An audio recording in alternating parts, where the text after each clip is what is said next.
और इस बीच बड़ी खबर यह है कि 4 राज्यों में फैली अरावली की पहाड़ियों पर सुप्रीम कोर्ट ने अपने ही पुराने आदेश पर रोक लगा दी है। जी हां, big breaking news. Supreme court ने अरावली की पहाड़ियों को लेकर एक एक्सपर्ट कमेटी बनाई है और यह कमेटी अरावली की परिभाषा पर नए सिरे से विचार करेगी। पिछली कमेटी की सिफारिशों पर भी सुप्रीम कोर्ट ने रोक लगा दी है। 100 मीटर से कम की पहाड़ियों को अरावली की परिभाषा से बाहर करने के बाद हुए विरोध प्रदर्शनों के मद्देनजर खुद संज्ञान लेते हुए सुप्रीम कोर्ट ने यह आदेश दिया है। देख लीजिए रिपोर्ट जल्दी से।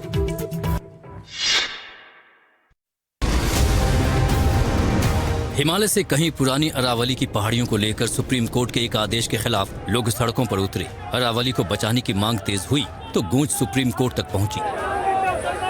कोर्ट ने खुद संज्ञान लेते हुए सोमवार को अपने ही 20 नवंबर के फैसले पर रोक लगा दी। सुप्रीम कोर्ट के उस फैसले में एक कमेटी की सिफारिश पर अरावली की परिभाषा तय की गई थी और 100 मीटर से ऊंची पहाड़ियों को ही अरावली बताया गया था। लेकिन जानकारों ने सुप्रीम कोर्ट के इस फैसले पर सवाल खड़े किए। इसे पर्यावरण और अरावली के साथ खिलवाड़ बताया।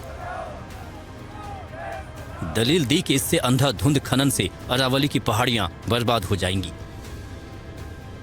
सुप्रीम कोर्ट ने कहा कि पूर्व की कमेटी की सिफारिशों के पर्यावरण पर पड़ने वाले असर के अध्ययन के लिए एक एक्सपर्ट कमेटी बनाई जाएगी। तब तक के लिए पुरानी कमेटी की सिफारिशों और सुप्रीम कोर्ट के फैसले पर रोक लगा दी गई है। मामले की अगली सुनवाई 21 जनवरी को होगी।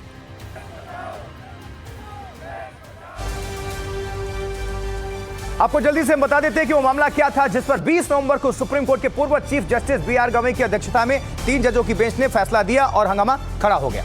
देखिए, नजर डालिए, क्योंकि मई 2000 से शुरू करते हैं। मई 2024 को अरावली में अवैध खनन के मामले की सुनवाई हो रही थी। सुप्रीम कोर्ट ने अरावली पहाड़ों की श्रेणियों की सही परिभाषा पूछी, क्योंकि सभी राज्य अलग अलग परिभाषाएं दे रहे थे। इसको लेकर कोर्ट ने परिभाषा तय करने के लिए एक कमेटी गठित कर दी, जिसमें अधिकतर अधिकारी ही शामिल थे। कमेटी ने अक्टूबर में इस कमेटी ने रिपोर्ट दी, जिसमें अरावली के संरक्षण की दलील पेश की गई। रिपोर्ट में कहा गया कि अरावली पहाड़ियों वाले राज्यों में 100 मीटर से ऊंची पहाड़ी को अरावली माना जाएगा। यह भी कहा गया कि 500 मीटर की दूरी पर 2 या उससे ज्यादा अरावली की पहाड़ियों को अरावली रेंज माना जाएगा। 20 नवंबर को सुप्रीम कोर्ट ने इन सिफारिशों को स्वीकार कर लिया, लेकिन जानकारों ने कहा कि इस परिभाषा से 90% से ज्यादा पहाड़ अरावली की परिभाषा से बाहर हो जाएंगे और खनन और निर्माण माफिया उन पर सक्रिय हो जाएगा। कुछ और डिटेल्स, क्योंकि ये इंपॉर्टेंट है। अरावली पहाड़ियों की भूमिका पर्यावरण और जैव विविधता के लिहाज से बहुत ही खास रही है। देखिए, अरावली दुनिया के सबसे पुरानी पहाड़ियों में से एक है। ये 4 राज्यों में फैली है, गुजरात, राजस्थान, हरियाणा और दिल्ली। अहमदाबाद से शुरू होकर 670 किलोमीटर उत्तर पश्चिम में दिल्ली तक ही आती है अरावली की पहाड़ी। थार के रेगिस्तान के पूर्व की ओर फैलाव को रोकने में अरावली की बहुत बड़ी भूमिका है, यानी एक कुदरती बैरियर का काम करते हैं। अरावली की पहाड़ियां भूमिगत जल को रिचार्ज करने में काफी अहम है। अरावली की पहाड़ियों में काफी अच्छी जैव विविधता है। सरिस्का और रणथंभौर समेत 4 टाइगर रिजर्व अरावली से गुजरते हैं। इसके अलावा 20 से ज्यादा वन्य जीव अभ्यारण्य अरावली में है। अरावली की पहाड़ियों का सबसे ऊंचा पॉइंट है माउंट आबू का गुरु शिखर, जो 1722 मीटर की ऊंचाई पर स्थित है। और अब 4 बजे राजनीति में क्या चल रहा है, आज की 4 बड़ी खबरें 4 कलाम में देखिए जल्दी से।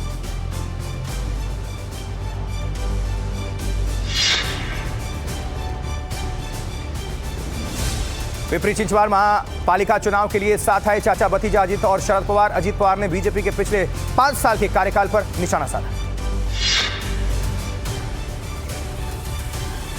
महाराष्ट्र में चाचा भतीजा के एक साथ आने पर बोले संजय राउत, का अजित पवार अमित शाह को देंगे जवाब।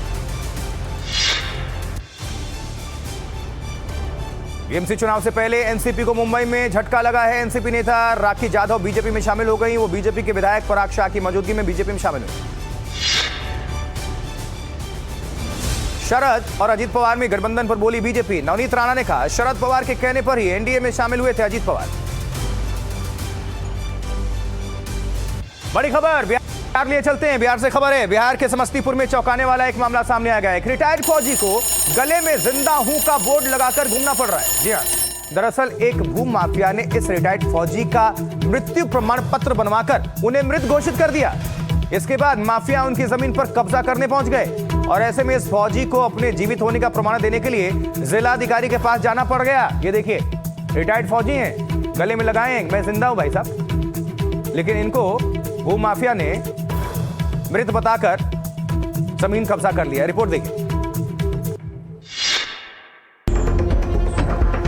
63 साल के रिटायर्ड फौजी अरुण कुमार ठाकुर आज भी सांस ले रहे हैं, लेकिन वो अपने जिंदा होने का सबूत दे रहे हैं। सीने पर मैं जिंदा हूँ की तख्ती लगाकर वो सिस्टम के गलियारे में चक्कर लगा रहे हैं और बता रहे हैं कि वो अभी मरे नहीं हैं।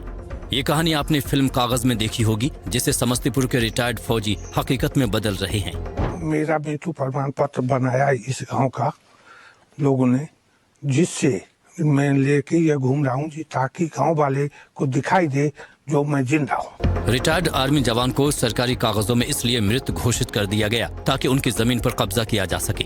11 साल पहले भू माफियाओं ने अरुण कुमार का मृत्यु प्रमाण पत्र बनवा दिया। जब माफिया उनकी जमीन पर कब्जा करने पहुंचे, उन्हें इसकी जानकारी मिली। अब अरुण कुमार ने जिला अधिकारियों को अपनी शिकायत दी है, जिसके बाद उन्हें न्याय का भरोसा मिला है।